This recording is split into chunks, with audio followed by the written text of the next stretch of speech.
It's episode 5 of Jets Class. Thank you so much for joining.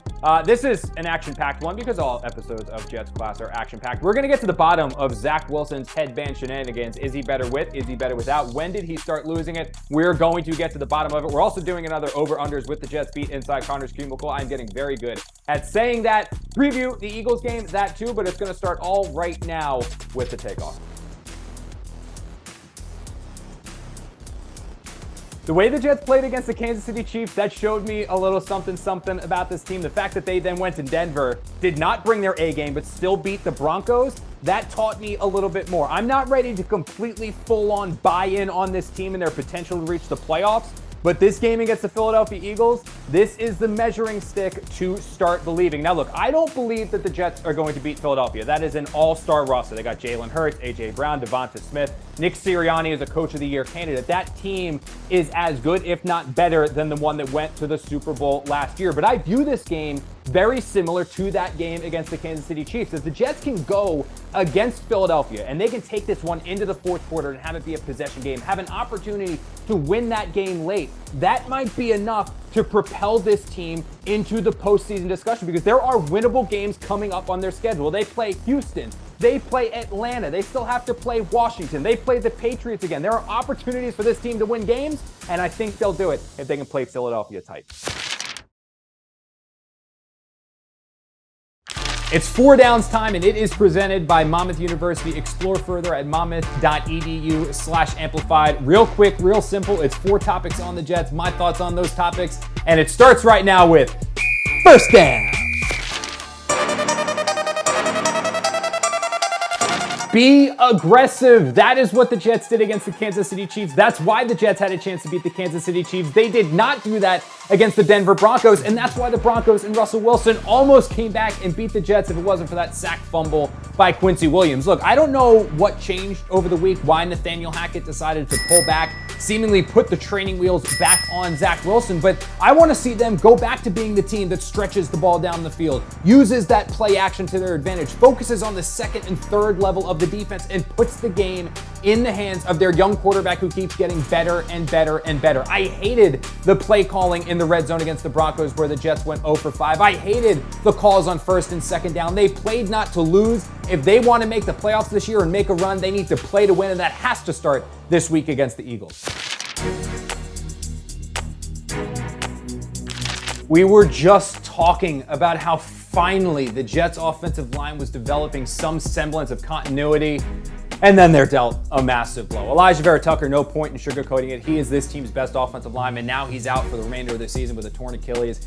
I see basically 2 ways for the Jets to replace him. Option 1, Max Mitchell, who filled in for Vera Tucker when he went down against the Broncos, he takes over at right tackle. The one that I think the Jets end up going with when Dwayne Brown is ready to come off the IR, he goes back to left tackle, Mekhi Becton goes to right tackle, and it gets the Jets 5 best offensive linemen on the field.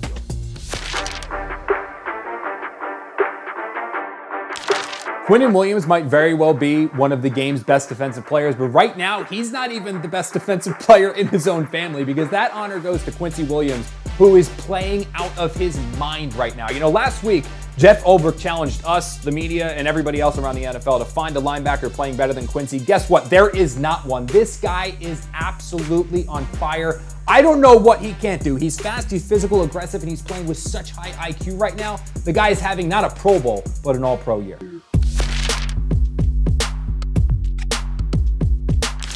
It's time for Joe Douglas to pick up the phone and start making some calls because if he's going to continue to have Carl Lawson and McCall Hardman be healthy scratches for the Jets, there's absolutely no reason to keep them on the roster. They are too good to be inactive on Sundays. We're talking about a guy in Carl Lawson who had 7 sacks last year, months removed from re-injuring his Achilles. And with McCall Hardman, this is a guy who helped the Kansas City Chiefs, one of the best teams in the NFL, win a Super Bowl last year. I don't know why the Jets can't necessarily find ways to get these guys on the field, but if they can't, it makes no sense to have them sit on the bench. At least trade them to someone where you can get some draft assets back or maybe a player who can help you this year.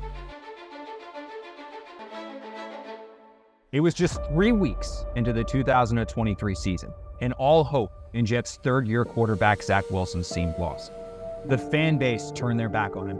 Jets Super Bowl hero Joe Namath called for his removal. The team signed Trevor Siemian to eventually replace him. But in 1 week, everything changed. Was it practice? The play calling? The pressure? No. It was the headband. Zach Wilson's headband first made headlines when Jets quarterback Aaron Rodgers questioned its authenticity early in training camp.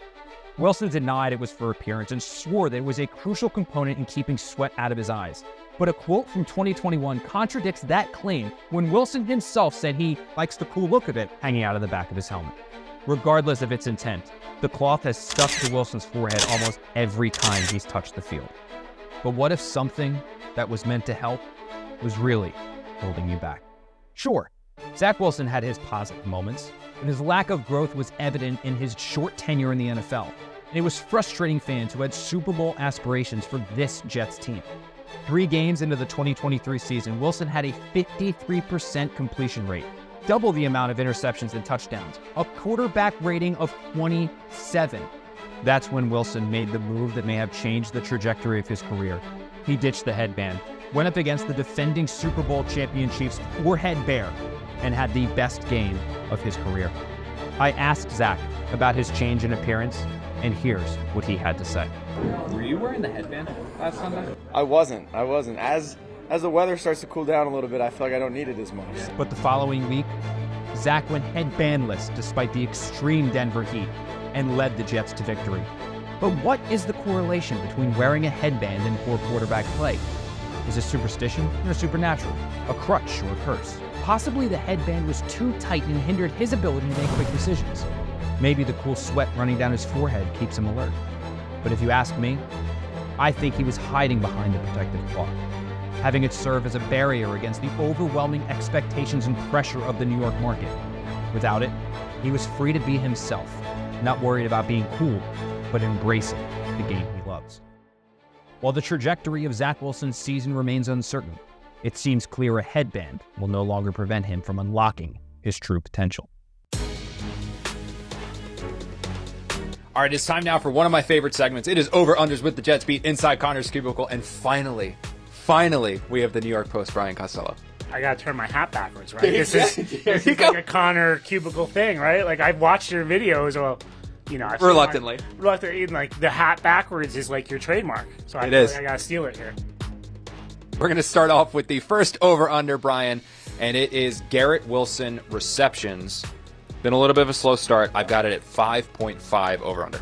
Under for sure. I think this Eagles defense is going to be tough for the Jets. I can see 4, but you know, I don't think he's going to have a huge game against the Eagles defense. They're good against the run, so maybe the Jets will try to get the ball more to Garrett, but I'll go under there. Zach Wilson, total touchdowns. We'll give him the opportunity to run one in as well. 1.5. I'll go under. You sense a theme? I don't expect much from the Jets offense this week. I think the Eagles defense is going to be pretty good against them. So yeah, I think if the Jets have a chance, it's going to be with Breece Hall. We talked a lot to Robert Saleh on Wednesday about hugging and kissing Jalen Hurts and stopping the tush push in a weird little press conference. So I will go unsuccessful tush pushes at 0.5. Basically, will the Jets be the first team seemingly to ever stop the brotherly shove, tush push, whatever you want to call it? Under. And like, you know, Connor, I wanted to say this to Saleh, but I bit my tongue because it's a press conference and all. But like, just don't let them get short yardage. Yeah. That's the way to stop the tush push, right? Win on first down, defense. Win on second down. So, but yeah, they're not going to stop it. The Eagles' offensive line is just awesome, and it seems like an unstoppable play right now. One of the most absurd stats, I think, in the NFL is that the Jets have never beaten the Philadelphia Eagles ever in their franchise history. I think that's crazy. So this one is not an over-under. It's just a spread question. Good teams win. Great teams cover, Kaz. Right now it's -7, so Eagles favored by 7 points. What is your will the Jets cover, or will the Eagles surpass the line? No, I think the Eagles cover this game. I'm surprised it's only 7. I know the Jets played the Chiefs tough a couple weeks ago. I guess that's the factor here, but I think it's a bad matchup for them. Eagles defense really good up front, going to stop the run. Dare Zach Wilson to beat them, and I don't think he can. You should keep the hat backwards. I think it looks good. This was Over-Unders with the Jets beat inside Connor's cubicle with Brian Costello. Back at One Jets Drive for another Jets practice, but before heading on inside for that, I have 3 bold predictions for this Sunday's game against the Philadelphia Eagles, and we are going to start with cornerback Sauce Gardner. I have him not only intercepting his first pass of the season, but taking that pass all the way back to the end zone for the first defensive touchdown of his career. Sauce Gardner is due, and his pick and pick six both coming this Sunday at MetLife Stadium. Takeaway number 2, Robert Saleh said it's time for us to champion Xavier Gibson, basically for taking the role the Jets had designed for McCole Hardman for himself. I have him scoring as well this weekend. Now, I don't know if it's going to come on a punt return touchdown. I don't know if it's going to come on a screen or an end around or something like that, but I have Xavier Gibson getting into the end zone against the Philadelphia Eagles. Bet on that. And my final bold prediction. I know what I said earlier in the show. I've thought long and hard about it since, and guess what? I'm changing the stance. For the first time in franchise history, this Sunday at MetLife Stadium, the Jets are going to beat the Philadelphia Eagles. The Jets are due for an upset. The Eagles are due to slip up, and both of those things are going to happen this week, and the Jets improve their record to 3-3. They win their second game in a row, and they take down the Eagles for the first time in franchise history. Thank you so much for joining this episode of Jets Class. Make sure to catch all future episodes of Jets Class all across SNY's digital platforms. That's Facebook, Instagram, Twitter, YouTube, or SNY.TV. And also make sure you catch me and the rest of the Jets pregame live crew at 3 p.m. this Sunday as we get you ready for Jets Eagles.